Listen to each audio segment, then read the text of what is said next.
All right, here we go. Godfrey, Yo, welcome what's back. up? What's up, Vlad? What's up, world? You know I'm back. Check it out. No ashy lips, no nothing, baby. Everything is smooth. I don't want your comments. Always trying to talk about people in this bitch. Representing Chicago today. What's good? Chi-Town, that's Yes, what's up. sir. All right, well, shit, let's get into it, man. Yes. Lots to talk about. Yes, Lots sir. to talk about. Yes, sir. First and foremost, rest in peace, Nipsey Hussle. Yeah, man. Jesus. I mean, I never had a chance to really listen to his music. What I always saw was his interviews. He's married to Lauren London because Lauren London is just as fine as you can get. So I was like, oh, who's that guy she's with? That's how I discovered it was her man. I was like, who's that dude?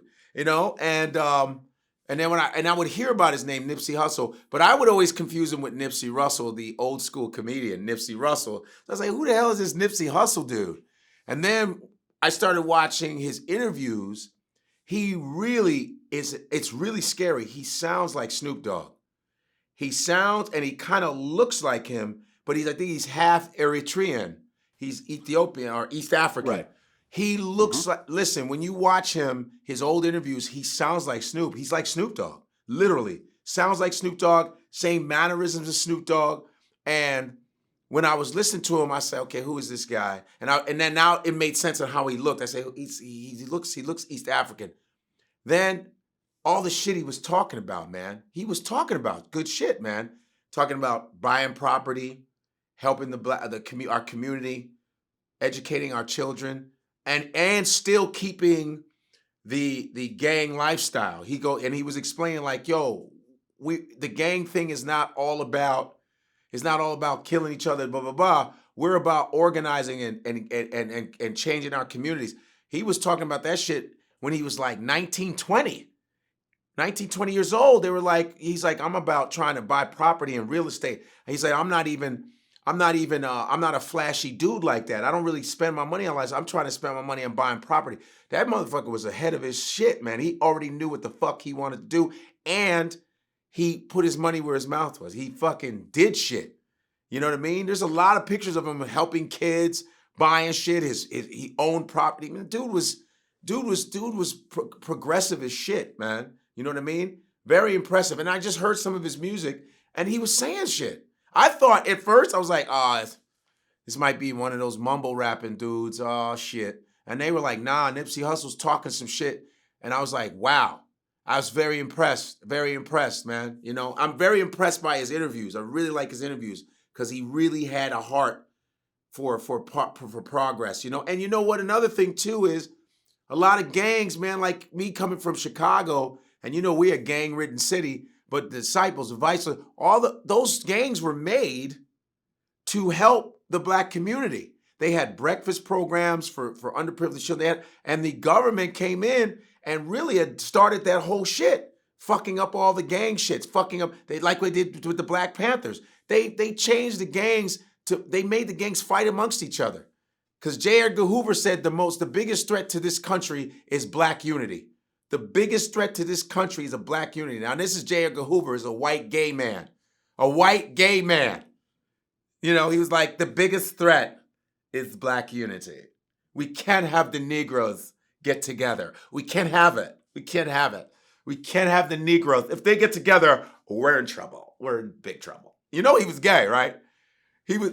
Yeah. J. Edgar Hoover was a cross-dresser, man. He was gay as hell, so you know he said it that way. Oh my God. If the niggers get together, do you know what's going to happen? Oh my God. We cannot have them get together. We can't have it. We cannot have Black unity. Have them fighting. Now. Go out there. We're going to pay a sellout Negro. He's going to break everything up. Okay, this Black Panther crap, all of that crap, this Black Power crap. I don't want it. Okay? No. You know that. And that's no different than what's happening now. They get us fighting amongst each other. They have us fighting amongst each other. I don't give a fuck. Even in Black Hollywood, they have us all fighting amongst each other. Everybody's fighting amongst each other, keeping us fucking dissembled. Look at the Caribbeans, the Africans, the African Americans, all of us fighting amongst each other. One thinking they're better than the other. And me being a Nigerian dude, I'm glad I grew up in America because I'm going to be honest, they're Africans, and a lot of African Americans ask me, say, well, you're Nigerian. Why is it that Africans think they're better than African Americans, man? And it's because it's the images they show. It's the images, like in Africa, they show African Americans as criminals and thugs. That's all they show. And in America, they'll show Africans, butt naked and shit, with no food, the whole nine. So when we meet each other, Africans be like, I am better than you. And be like, man, fuck you, black African booty scratcher. They used to call us black African booty scratchers. And I used to be like, I'd never seen Africans scratching their ass just all day. You feel me? So this is the same thing. They always kept us fighting amongst each other, and it leaked into, like, with the gang shit, same thing. You know what I mean? Keep them killing each other, it's fucked up. And it happens in all levels of black life, not just the gangs. You feel me? Happens in all levels. And so for some dude, and now they're saying there's all kinds of theories of what happened. You understand? Well, they've officially, put out the suspect in this murder. It was a 29-year-old. Is a guy named Little Something Snitch, or no, not Snitch? Well, Shitty Cuz. Shitty Cuz. That's okay. Listen, so I want to tell you. Last night I was on the train and I met this brother who is a Crip, okay? And he told me about this guy. He told me that they know who did it, all right? And I was like, whoa, okay. I'm not going to say the guy's name, but, in New York they have... Well, his name is Eric Holder, a.k.a. Shitty Cuz. He's a Rolling 60s Crip. Eric Holder, I thought it was... Eric Holder is he used to be the Attorney General, right? Well, there's a a different Eric Holder. So I was, and Eric Holder's like, oh shit. You know what I mean? What did I do? There's that Eric Holder. And I go, is it because, I heard it was a long time beef thing? I don't know. Well, they had the story that's coming out was that they knew each other, and, and by the time this video comes out, he's probably going to be captured, and, there's going to be more of the story. But at this time, when you and I are recording this, there was some sort of argument that happened. I guess him and Nipsey knew each other, and Nipsey was calling him a snitch. And I guess that he's on paperwork and was telling him that he can't really hang out in that area, right. because of his, alleged snitching with the police. Right. So he left, came back with a gun, and killed Nipsey, shot 2 other people, and I think he kicked Nipsey after he shot him. And jumped in a car with a girl and drove off. Oh. And he's currently at large. He's currently at large. Like I said, by the time this comes out, he'll probably be captured. The whole world knows what he looks like. He's got tattoos on his neck, so it's kind of hard to really even hide. But yeah, man, it's a fucked up situation. It always T.I. was talking about. T.I. has been on some really dope next level Black progress shit, and T.I. was saying, there's a video of him saying, we need to stop, we get money and we leave our neighborhoods, and then they gentrify our shit. We keep giving our shit away. We need to stay in our neighborhoods and build from there, and that's what Nipsey was doing. You see, Nipsey's store, the Marathon store, was right on Crenshaw and Slauson. Right, I know exactly where that is. That's the hood right there. Yeah. That's like the heart of it. I shot a couple films out there. Yeah, on those streets. Yeah. And it's sad because he was coming back. I guess he's actually owned some of the property, or if not all the property in that little strip mall. And he had his store, and he was hanging out there all the time. Yep. He was giving back and everything else like that, but. Damn, like, as you're doing this, you're putting yourself in an environment with people who have very little money. Yeah. Who are looking at you as a means, to elevate themselves. Yeah. And you can't help everybody. Imagine, and this dude here who allegedly killed him, he was an aspiring rapper. There's like songs of his out there and stuff. That's see, it's all making sense, because that can be. You remember the in Biggie Smalls, the Mad Rapper? Remember the Mad Rapper? He's like, yo, my shit's more John Blake. It's like he could have been jealous of that, of his success.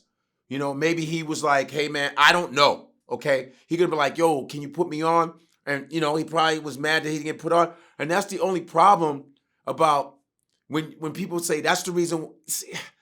It's a catch-22 because you go, yeah, we should stay in our own neighborhoods and help the people there. But then when this kind of shit happens, you get discouraged and go, man, I can't do this shit.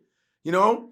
Because you got people that are getting jealous of you. People get jealous of you, man. People get jealous. And even though he's giving and trying to help people, you got cats to be like, yo, fuck that motherfucker, man. He think he better than me and shit. You know what I mean? Well, I mean, just think about it though, right? You're a multimillionaire and everybody knows it.